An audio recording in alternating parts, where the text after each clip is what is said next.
Alhamdulillahi Rabbil Alamin. Wassalatu wassalamu ala sayyidil mursalin wa ala alihi wa sahbihi ajma'in.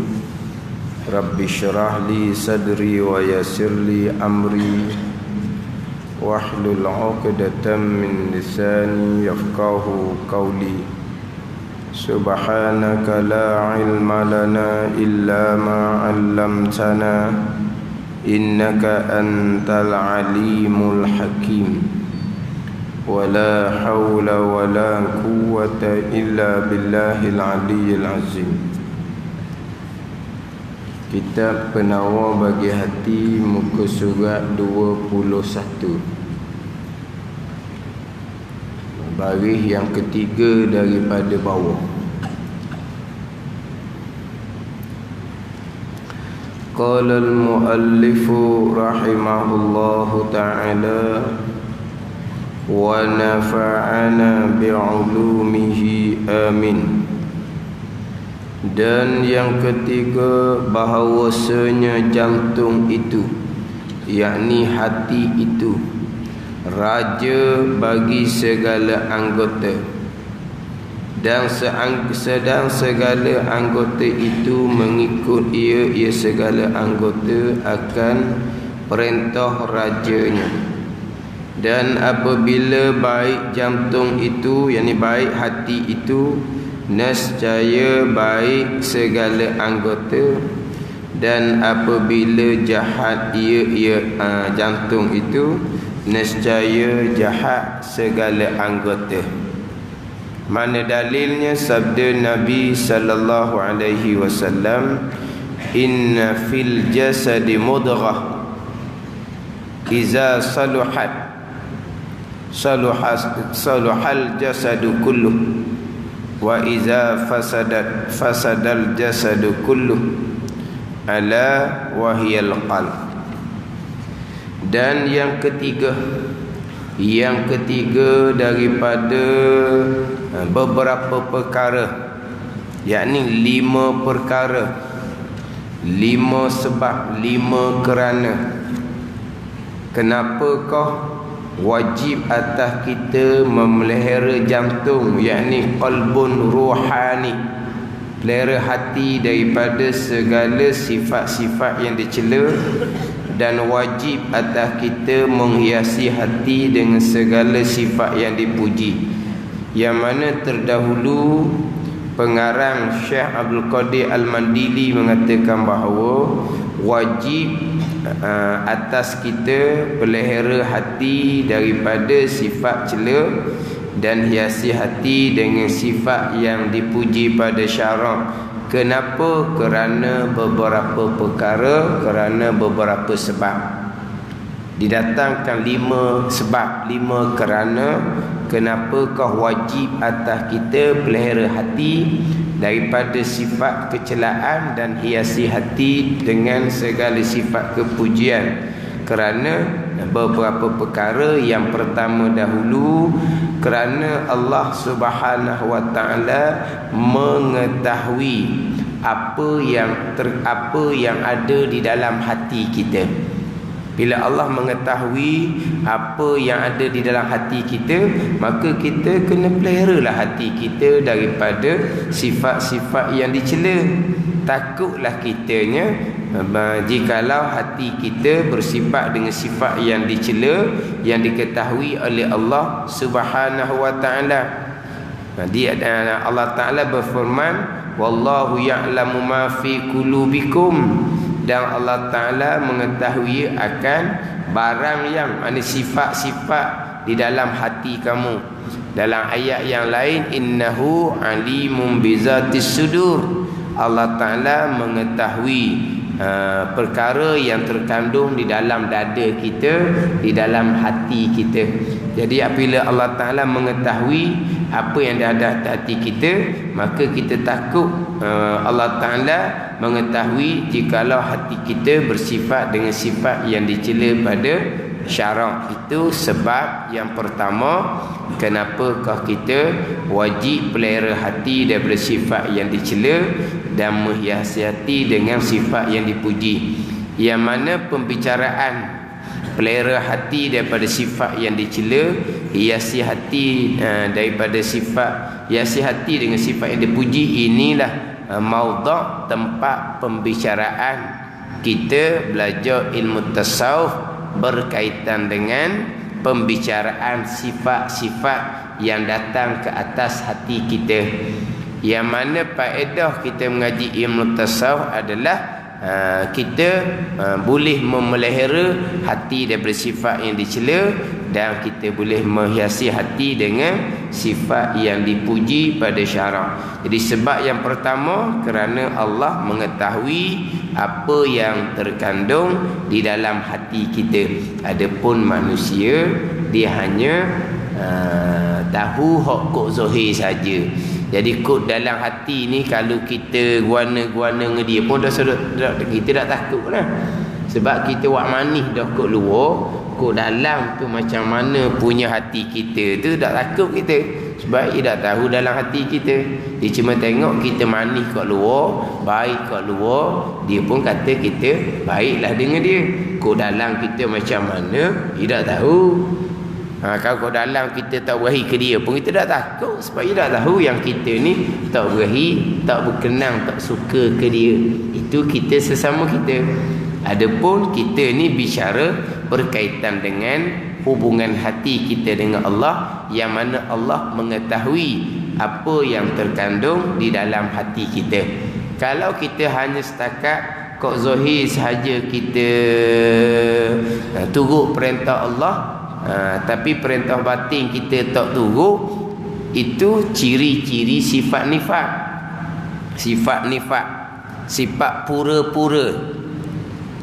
Sifat nifak paling besarnya pura-pura zahir Islam, sembunyikan kekufuran. Tu kafir, neraka lapis paling bawah sekali tu. Tu hak besar sekali lah. Hak ni nifak. Panggil apa ni? Nifak dari segi amalan. Mana kok zahir taat, tapi kita sembunyikan kederhakaan di dalam hati. Kok zahir semayang, puasa, ngaji Al-Quran, berzikir, taat kok zahirnya. Tetapi kok dalam kita sembunyikan sifat-sifat yang tercela di dalam hati kita. Nifak lah. Panggil apa ni? Orang yang pura-pura, lakon-lakon, buat taat, buat baik, dalam keadaan menyembunyikan hak dalam hati yang penuh dengan sifat-sifat yang dicela pada syarak. Tapi kita ni dengan Allah Ta'ala ni, jadi kalau kita tak takut Allah Ta'ala mengetahui apa dalam hati kita, macam pok-pok munafik tu nah. Dia kafir pun dengan Nabi SAW, masuk majlis ilmu Nabi SAW, semayang berjemaah di belakang Nabi SAW. Sampai setara tu dia berpura-pura, dia lakon-lakon. Bila Nabi tanya bab berperang, mereka lah hak sanggup awal-awal sekali. Kemudian dia khianat kat belakang tu, cerita kat belakang pula tu mainan dia. Tapi nak tunjuk kesungguhan depan Nabi, bila tanya bab peperangan, depan lalu. Ia selalu depan Nabi. Sebab apa nak nampak dia? Sebab tu dia nak semayang ni nak nampak. Biar Nabi berpaling pergi salam, nampak muka dia. Mana apa ni? Dia nak tunjuk-tunjuk dia ada. Ada tak? Ada kan kita pun ada kat pesen tu. Kalau mari je orang berkenaan, sibuklah dianya. Sibuklah dianya. Segalanya dia belaka dah. Tu dengan ngaji Quran, dengan bang. Kalau orang berkenaan tak mari, payah nak timbul. Sebab apa ni? Nak nampak. Manakala paling nampak muka dia, Ada panggil ni orang yang berpura-pura. Orang yang pandai berpura-pura. Jadi munafik ni dia berpura-pura. Walau Allah mengetahui kekufuran dia tu, tak takut, tak kira. Ni samalah. Kalau kita hanya kok zahir je kita buat rupa taat, tapi kok hati kita derhaka kepada Allah, Allah mengetahui apa yang ada dalam hati kita. Sebab itulah pengarang mengatakan, maka hendaklah kita takut daripada mengetahui Allah pada jantung kita akan kejahatan. Atau dunia Tuhan mengetahui segala-galanya. Sampai di mahsyar, kejahatan hati kita akan dibentang di hadapan sekalian makhluk Allah Subhanahu wa taala. Ni luruh muka ni. Atas dunia ni bolehlah. Sampai di hari akhirat, atas dunia Tuhan mengetahui. Tapi Tuhan tidak perzahirkan. Kenapa Tuhan tidak perzahirkan? Tuhan setar, Tuhan tutup. Tuhan tutup kejahatan kita, keaiban kita, supaya kita bertaubat dengan Allah Subhanahu wa taala. Bila kejahatan hati kita bertaubat, Tuhan akan ampun, tak ada sebarang dosa dah, tak ada tandaan dah. Sampai di mahsyar, pada masa pembicaraan tak ada pun. Tak ada. Dia kan atas dunia kan, walaupun jadi baik pun, jadi baik, tapi rekod ada. Lah, rekod jenayah lampau ke apa dia panggil? Kan gitu. Rekod jenayah lampau maknanya sekarang dia okey dah. Tapi bekas-bekas tu ada. Mana rekod tu masih lagi ada. Walaupun itu kisah dulu sekalipun. Tapi kesalahan kita dengan Allah, kita bertaubat padam. Tak ada. Sebab tu Tuhan tutup atas dunia ni. Tuhan mengetahui kejahatan kita, keaiban kita, tapi Tuhan tutup. Supaya apa? Supaya kita bertaubat dengan Allah Subhanahu wa taala. Ni peluang. Tapi kalau kita tidak bertaubat dengan Allah atas dunia, Tuhan akan buka seluah-luahnya kejahatan kita di hari akhirat. Atas dunia Tuhan tutup. Atas dunia kalau Tuhan bukalah kok dalam hati kita apa semua, dak saing mu aku lah jawapan dia. Tak saing lah. Tapi Tuhan tutup kesalahan, kejahatan kita atas dunia. Tuhan mengetahui segala-galanya. Tuhan mengetahui sifat-sifat yang ada dalam hati kita. Itu sebab yang pertama kenapa kita wajib pelihara hati daripada segala sifat yang dicela. Sebab yang kedua, kerana Allah Subhanahu wa taala bukan setakat tilik zahir saja. Tuhan tilik sampai ke hati. Tuhan nak terima, tak terima amal kita, Tuhan tilik sampai ke hati. Kok zahir kena buat molek macam cerita minggu lepas lah. Jangan orang sekarang ni diambil hadis Tuhan tak tilik zahir, Tuhan tilik hati ni kok zahir. Dia ni ayat masyhur. Alasan masyhur. Kok zahir aurahnya dia terbuka. Contoh orang perempuan, kepalanya tak tutup, tapi dia kata hati baik. Sebab Tuhan tilik hati, bukan Tuhan tilik zahir. Ni berat-berat belakang ni. Kadang-kadang tuan diri lah. Kadang-kadang mak pun sama juga. Anak mak cik, walaupun kepala tak tutup, tapi hati baik, Tuhan tilik hati. Mak pula dah duduk tu tahankan anak. Anak dia tu kepala tak tutup, mak kepala tutup. Anak kepala tutup ni Tuhan tak tilik zahir, Tuhan tilik hati, dia kata. Ni salah. Kok zahir dia derhaka, kok hati tak sedut ceritalah. Kita hak banyaknya kok zahir taat, kok hati tu tak taat. Sebab apa? Sebab zahir ni kita mudah, sebab orang tengok. Kalau zahir ni kita tak malu dedah aurat, kok zahir tak malu kita derhaka kepada perintah Allah, kewajipan agama. Lepas tu kok dalam kata baik, logik ke gitu? Dia boleh mengaku pula, saya hati baik, dia boleh mengaku. Orang hak tutup aurat, rupa zahirnya taat, berani mengaku saya hati baik. Malu nak mengaku gitu. Tu hak zahir taat tu. Hak zahir derhaka, dia mengaku hati baik, satu perkara dah. Dia pergi tomoh pula. Hak pakai tudung tu pakai tudung je, hati jahat. Dia tomoh pula kat orang. Dia dakwa hati dia baik, dalam keadaan dia derhaka kepada Allah. Orang hak zahir ta'ah tutup aurah tu ditohmah pula tutup aurah kok zahir je. Hati jahat dia kata. Hati tak baik. Oh ditohmah pula. Gimana kira? Ni ayat-ayat masyhur. Tuhan tilik hati, Tuhan tak tilik zahir. Faham tak ni? Tu makna kalau kita lah. Tapi kalau orang-orang jahil jadi tu. Orang jahil jadi. Pernah dalam satu program TV dia panggil muaji hajah, 3 hajah artis yang balik daripada Mekah, kekalkan dengan kepala daga, kepala dak tutup. Dia gitu. TV pun panggil temu duga. Hak ni pun buat alasan gini, hak ni pun buat alasan gini. Di antara alasan Tuhan tilik hati. Tapi banyaklah alasan dia ni, banyak alasan. Alasan tu alasan karut belakalah. Dah puak-puak artis ni kalau pergi Mekah iklan. Orang tahu belaka. Bila balik Mekah kekalkan dalam keadaan kepala dok tutup. Jadi timbul muskil dah mak haji mana. Jadi TV pun ambil 3 orang hak pesen ni, dia pertahanlah diri dia. Di antara hak dia pertahannya, Tuhan tilik hati, Tuhan tak tilik zahir. Ni hati ni. Sekarang ni hati ni nak pergi pulak Mekah ni, rindu nak pergi Mekah pula nanti nak pergi pulak ni. Walaupun nampak ginilah kepala dah tutup, tapi hati rindu nak pergi Mekah pula. Main. Balik Mekah nak pergi pulak Mekah. Kepala dah carrier dia kata saya menyanyi, takkan nak pakai tudung masa dulu. Sekarang ni okey. Janji pakai tudung, joget atas petah pun okey sekarang.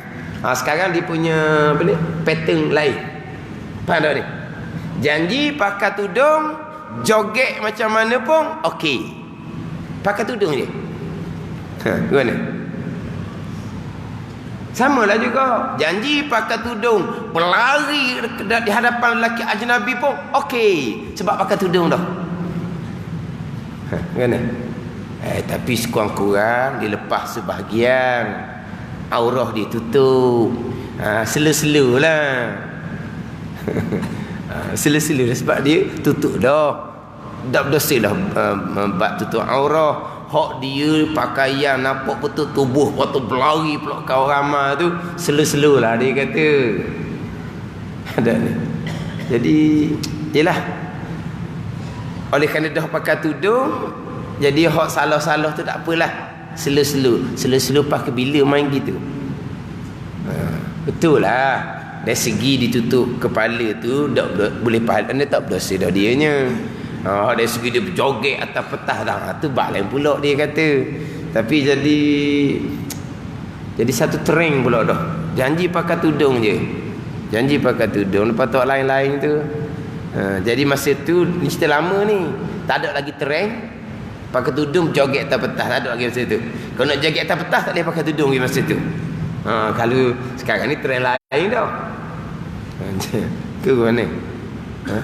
Ya memang ada orang soal aurah tutup tapi berlari seumpama tu dah sela-sela lah. Lepas dah sekarang dia ialah tu kita cerita hak nampak sangat, hak nampak pakai tudung tapi dari segi perbuatan zahir itu dah comel. Kita je hak lebih laginya kita kena amati. Kita pakai tudung labuh molek, duduk sejik sama tapi ilmu tak ada. Ada kat pesen tu. Kadang-kadang tudung ni baguslah sampai ke pakai tutup muka bagus. Dalam mazhab Syafi'i kita wajib tutup muka. Dalam mazhab Syafi'i kita bagus. Tapi kadang-kadang tutup je muka, ilmu tidak dititik beratkan. Tambah lagi tu. Hak tutup muka tu molek dah, comel dah tu. Tapi jangan setakat gitu je. Ilmu biar cukup, terutama sekali ilmu akidah. Semayang bang biar dengan ilmu, bukan dengan adah. Ngaji molek ilmu bab hati, bab tasawuf ni. Faham tak? Jadi janganlah kita hanya zahir tu comel, mana dalam keadaan rupa comel tapi isi tak ada. Bukan makna kita kata janji ada ilmu kok Zuhir tak pelihara pun tak apa. Jangan salah faham. Faham tak? Jangan salah faham. Sebab agama kita merangkumi pegangan, merangkumi hak zahir, merangkumi hak batin. Itu syariat agama Nabi sallallahu alaihi wasallam. Tak boleh nak ambil sejuzuk, sebahagian. Tapi tambahlah kok zahir comel, tapi ilmunya tak ada. Ilmunya tak ada. Tak mengaji setakat comel kok zahir saja. Tambah gitu. Hak tu hak zahir comel tau. Ada orang hak zahir tak comel, tapi dia kata Tuhan tilik hati dia baik. Salah gitu. Zahir kena ikut hukum, kena buat molek. Kemudian hak zahir ikut hukum tu, Tuhan bukan tilik zahir saja, Tuhan tilik sampai ke hati. Kalau hati kita baik, kita taat tu dengan ikhlas, Tuhan terima. Sebab tu kalau kita dalam kitab ini Sulamul Bertadi, di awal pembicaraan bab sembahyang fiqh dia ada cerita bab fiqh, dia ada syarat wajib, syarat sah. Disusuli dengan yang ketiga syarat qabul dalam kitab Sulamul Bertadi. Syarat wajib, syarat sah sembahyang itu fiqh. Kita kena pastikan semayang kita syarat sah cukup, itu zahir. Rukun kena sempurna, syarat bagi rukun kena sempurna, itu zahir. Kemudian syarat qabul, syarat Tuhan terima semayang kita. Hak ni mari sini. Mari Tuhan tilik ke hati kita. Semayang kita yang sempurna syarat dan rukun, serta syarat bagi tiap-tiap rukun, hati macam mana, ikhlas ke tak? Tu apa panggil? Tuhan tilik sampai ke hati. Bukan Tuhan tengok ke syarat rukun semayang saja. Tapi kalau syarat rukun semayang tak sempurna kan? Kalau syarat rukun tu tak sempurna, semayang tidak sah. Bukan masalah Tuhan tilik hati. Semayang kita tu zanbun kabir, dosa besar, derhaka kepada Allah Subhanahu wa taala. Timbul tilik hati kat mana dah derhaka. Sekarang ni semayang sebenar, syarat rukun sempurna, semayang sebenar. Sempurna dak zahir. Tuhan tilik sampai ke hati. Kalau hati tu ikhlas, Tuhan terima semayang dia. Kalau hati tak ikhlas, Tuhan tak terima semayang dia, tak ada pahala. Walaupun semayang dia sudah menunaikan kewajipan, tak kena qada dah kembali kemudian, tapi tidak ada pahala di hari akhirat. Bahkan kalau semayang seteriak, dosa besar pula kitanya. Tapi betul semayang tu sudah tunaikan kewajipan, tak kena qada, tapi pahala tak ada, bahkan berdosa sebab Tuhan tilik sampai ke hati. Jadi kerana yang kedua, kerana Tuhan tilik sampai ke hati. Kalau hati kita betul-betul kerana Allah, barulah Tuhan terima kebajikan yang kita lakukan. Itu yang kedua. Dan yang ketiga ni pula, yang ketiga daripada 5 kerana. Kenapa kau kita wajib pelihara hati daripada sifat yang dicela, dan wajib hiasi hati dengan sifat yang dipuji. Dan yang tiga, bahawa jantung itu, jantung di sini dikenaki dengan hati, qalbun ruhaniyun. Bicara hati ni disebut dengan jantung. Bahawa jantung itu raja bagi segala anggota. Raja bagi segala anggota. Dia bukan raja seperti raja, tapi dia kata raja tu, ini dipanggil tashbih baligh. Dipanggil apa makna tashbih baligh ni? Jadi macam raja dah, seolah-olahnya gitu. Dia buang nenek adat tashbih seperti raja, seperti dia buang. Faham tak ni? Macam ginilah, kalau kita kata Pak Mak apa ni? Rima ke mana? Pak Mak rima. Bukan kata Pak Mak seperti rima. Pak Mak harimau. Pak Mak mana pula harimau? Manusia.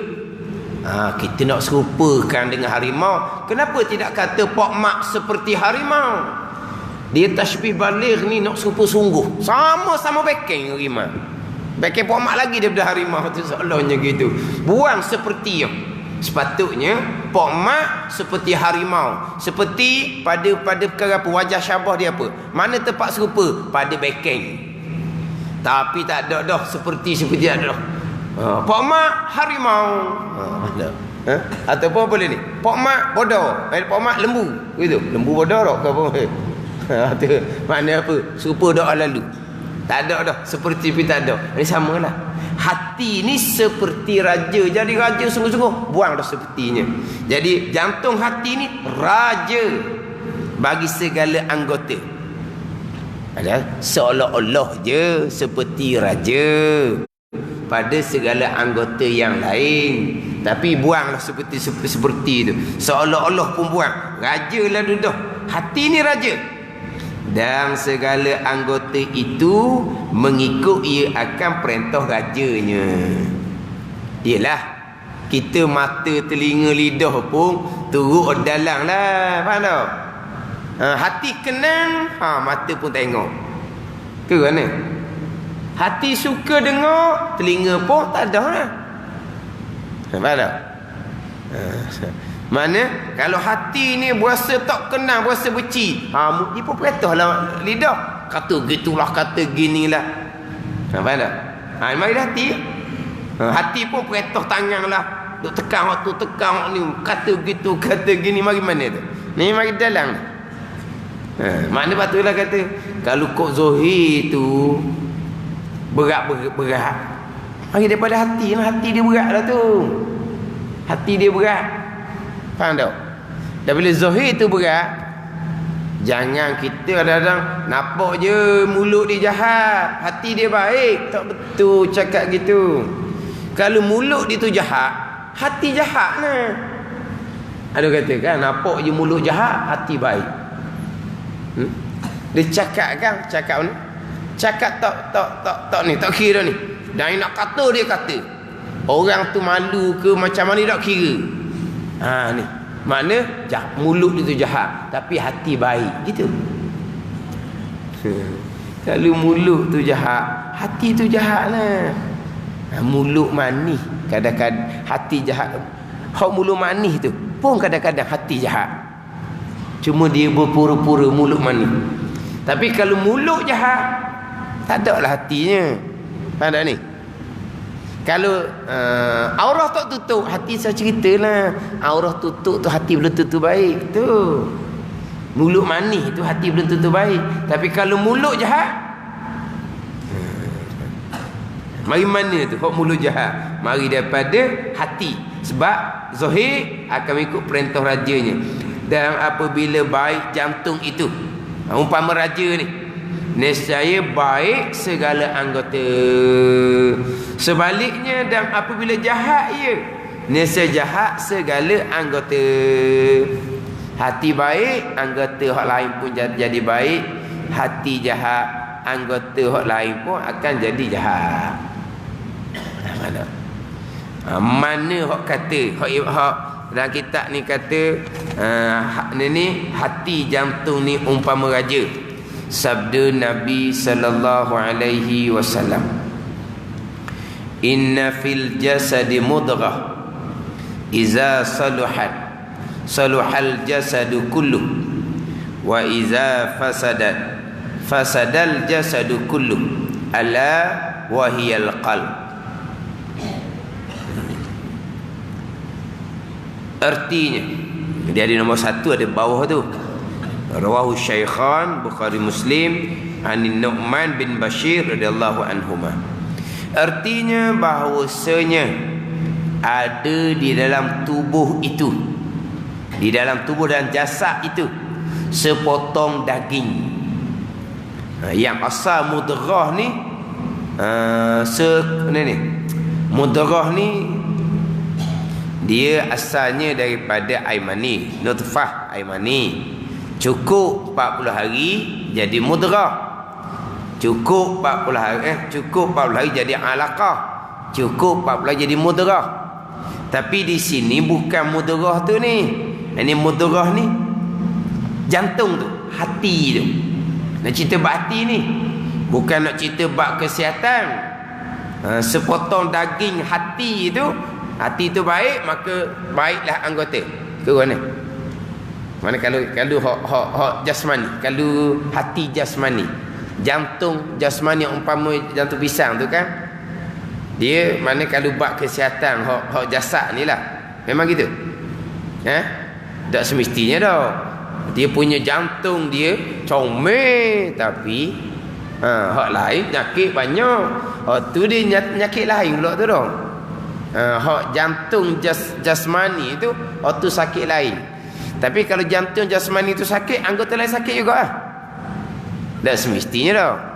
Hak tu ni bukan cerita hak sepotong daging tu. Hak tu asal mudrah gitulah asal dia. Kita hak mudrah, kalau hak nutfah alaqah mudrah, hak tu cerita hak kandungan dalam perut ibu. Hak tu mudrah, hak panggil apa ni? Hak kadang-kadang guguran tu. Guguran daging seketul, hak tu mudrah. Hak kejadian manusia, nutfah alaqah mudrah, 40 hari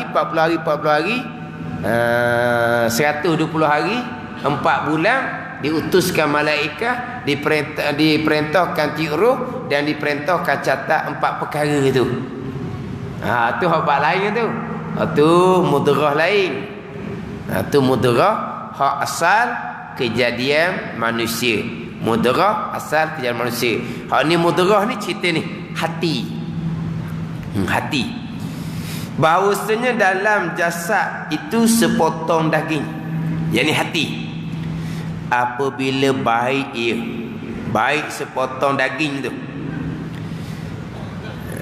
baik oleh tubuh itu semuanya, baik oleh jasad tu semuanya. Dan apabila binasa ia, dijemur dengan binasa, fasadat, rosak. Dan apabila binasa ia, rosak ia sepotong daging, yakni hati tu, nescaya binasa, rosak oleh tubuh, oleh jasad itu semuanya. Jaga-jaga dan iaitu sepotong daging ni jantung. Hak jantung. Yang mana jantung tu hak jantung jasmani, yang ada di dalam jantung jasmani tu jantung ruhaniyun, kuat tu. Di dalam jantung jasmani tu dia ada jantung ruhani. Hak bangsa roh tu, hak duduk di dalam jantung jasmani. Jantung jasmani hak bahasa toko tu, hak kata seperti jantung pisang tu. Di dalam tu ada qalbun ruhaniyun. Hak ni lah, hak dalam tu, hak dalam hak jantung jasmani tu ada ni qalbun ruhaniyun. Ada kuah di dalam tu. Ni kalau jantung tu molek, kuah di dalam tu moleklah anggota yang lain. Kalau jantung tu dia tak molek, kuah dia pergi keburukan, maka buruk habislah anggota tubuh yang lain. Dan apabila ini huraian pengarang pula, hadis habis dah ni. Dan apabila adalah baik jantung itu, baik hati rohani tu, sebab bagi baik segala anggota hak zahir ni, nescaya wajib atas kita bersungguh-sungguh pada membaikinya dan memeliharanya daripada segala kebinasaan. Faham tak? Jadi apabila jantung ni umpama raja, kalau jantung hati rohani ni elok baik, maka baiklah segala anggota yang lain. Sebaliknya kalau hati kita tu rosak, maka rosaklah anggota-anggota yang lain. Wajib atas kita bersungguh-sungguh pada membaikinya, membaiki jantung dan memelihara jantung daripada segala kebinasaan, segala perkara-perkara yang bawa kepada rosak kita punya jantung, kita punya hati. Mana kebinasaannya? Daripada sifat-sifat yang dicela pada syarak. Jadi hak ni hak mula-mula kita ni. Nak bicaranya, nak membaiki hati, nak pelera hati daripada segala perkara yang membinasakan hati. Hak ni hak mula-mula. Kemudian barulah nak pergi pula kepada menghiasi hati, jantung kita dengan sifat-sifat yang dipuji, sifat-sifat yang baik. Tapi macam sebelum lepas lah, dia ilmu ilmu tu tetap dah. Kemudian kita nak beramal dengan ilmu tu. Kita mengaji dah apakah sifat-sifat hati yang dicela pada syarak, tetapi kita nak membaiki, nak memelihara tu. Sebab tu sini kata wajib atas kita bersungguh-sungguh, bermujahadah. Tambahan pula kalulah sifat-sifat cela tu jadi macam sebati dah di dalam hati kita. Kita balik dalam keadaan hati kita bersifat dengan sifat riya, ujub, takabur. Hati kita bersifat dengan hubbud dunia, hubbul mal, hubbul jah. Ni. Hati kita ni bersifat dengan kasih akan dunia. Tu hati. Bila hati kasih akan dunia, maka anggota yang lain pun ikut hati. Bila hati kasih akan dunia, anggota zahir kejar dunia, tak kira lah. Tak kira. Sebab apa? Sebab hati ni kasih akan dunia. Bila hati kasih akan dunia, hak Nabi kata raksud dunia. Hubbud dunia raksu kulli khati'ah. Kasih akan dunia ini punca segala-gala kesalahan, kejahatan. Orang nipu kenapa? Kerana kasih akan dunia. Orang makan rasuah, makan riba kenapa? Kerana kasih akan dunia. Ni. Bila hati kasih akan dunia, maka zahir ni ikut kehendak hati lah. Nah. Hak bab-bab agama, bab-bab belajar, bab-bab amal tu dah dang dah tu. Sebab apa ni? Dalam hati kita kasih akan dunia. Tapi kalaulah hati kita tu duduk gitu dah lama kening, bahkan kita kadang-kadang terdidik daripada celek tak celek, kadang-kadang disuakan dengan dunia, cerita hal dunia semata-mata. Kalau cerita gak belajar nak jadi gapo, biar jadi pakar tinggi dunia, biar senang dunia, biar berjaya dunia, biar jadi kebanggaan keluarga. Sebab kita ni orang berjaya dunia, jadi duk tanam dunia. Bila hati tu duk tuju ke dunia, anggota zahir pun duk tuju ke dunia, akhiratnya mana? Di hati tak ada akhirat, di anggota zahir pun tak ada akhirat. Semayang gitu je lah. Saya ambil syarat je. Nak belajar semayang tak sempat. Nak belajar ilmu dunia ni tak sempat ni. Kena duk tupu pada ilmu dunia ni. Sebab apa ni? Tapi kadang-kadang dipasokkan dengan dunia ni daripada awal lagi dah. Siapa ke umur meningkat, balik dunia di hati. Kemudian barulah nak pelihara balik hati. Kena bersungguh-sungguh lah pulaknya. Nak tukar daripada sifat hubbud dunia kepada sifat zuhud, berpaling hati daripada dunia. Ni kena mujahadah. Kena mujahadah. Kemudian waktu kena ngaji pula lah dalam bab dekat lagi. Kasih akan dunia. Dunia tu apa? Kita kasih akan dunia, tapi dunia tu kita boleh paling kepada akhirat. Dunia yang sama yang kita kasih, kita boleh paling kepada akhirat. Faham tak? So mestinya kita buang dunia dah. Dunia tu kita paling jadi akhirat. Kemudian nak buang kasih akan dunia, nak zuhud, berpaling hati dia ada peringkat-peringkat dia pula. Hak kasih akan dunia, hak dicela pada syarak, peringkat mana? Peringkat tak ada, akhirat tak ada. Tak ada. Dunia semata-mata. Ada. Akhirat tak ada lah orang panggil. Belajar fardhu ain pun tidak. Tak ada akhirat dah tu. Kita semayang dak tinggal sebelum ni pun. Kita puasa dak tinggal. Di Mekah. Tapi mana ilmu akidah hak fardhu ain? Tak ada. Kenapa tak ada? Kerana tak sempat, kerana sibuk belajar dunia. Mana kata ada akhirat? Tak ada akhirat lah. Semayang tanpa akidah, tak panggil semayang. Ada. Kita apabila kata kita ni ahli dunia, kita nafikan. Sebab kita semayang, kita puasa, kita mengerjakan haji. Tapi kita belajar dah ilmu agama. Tak belajar. Kenapa? Sebab sepenuhnya kita belajar ilmu dunia. Itulah kita nak nafikan kita ni ahli dunia. Kita tak fikir akhirat.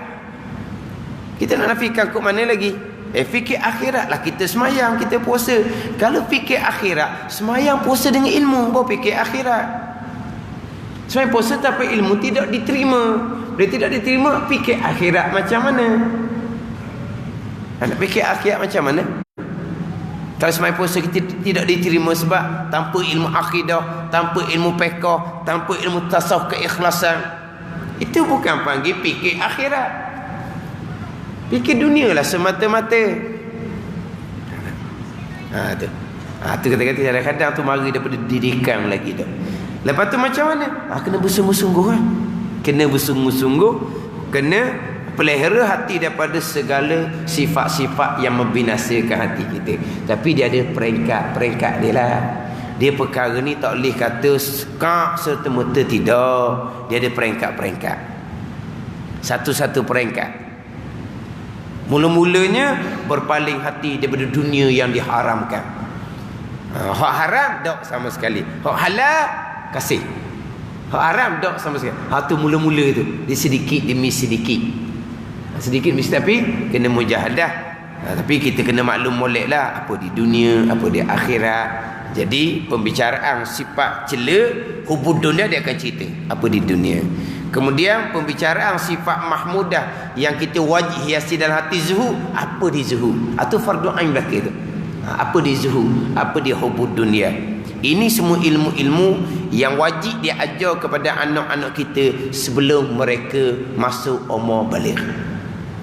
Biar dia kenal agama, kenal akidah agama, semayang bang dengan ilmu tasawuf pun cukup fardu ain sebelum anak kita masuk umur baligh. Itu kewajipan atas ibu bapa. Balik ada ilmu agama. Maka bila balik ada ilmu agama, mudahlah mereka nak berjalan atas landasan agama, berpandukan kepada ilmu, bukan wa amal agama daripada budak, ilmu akidah pun tak ada, ilmu fiqh tasawuf pun tak ada. Itu bukan agama, itu hanya adat tradisi semata-mata. Dan yang keempat, bahawasanya jantung itu tempat taruh bagi segala sifat kepujian seperti iman dan ma'rifah dan tawakul dan redha dan pengetahuan.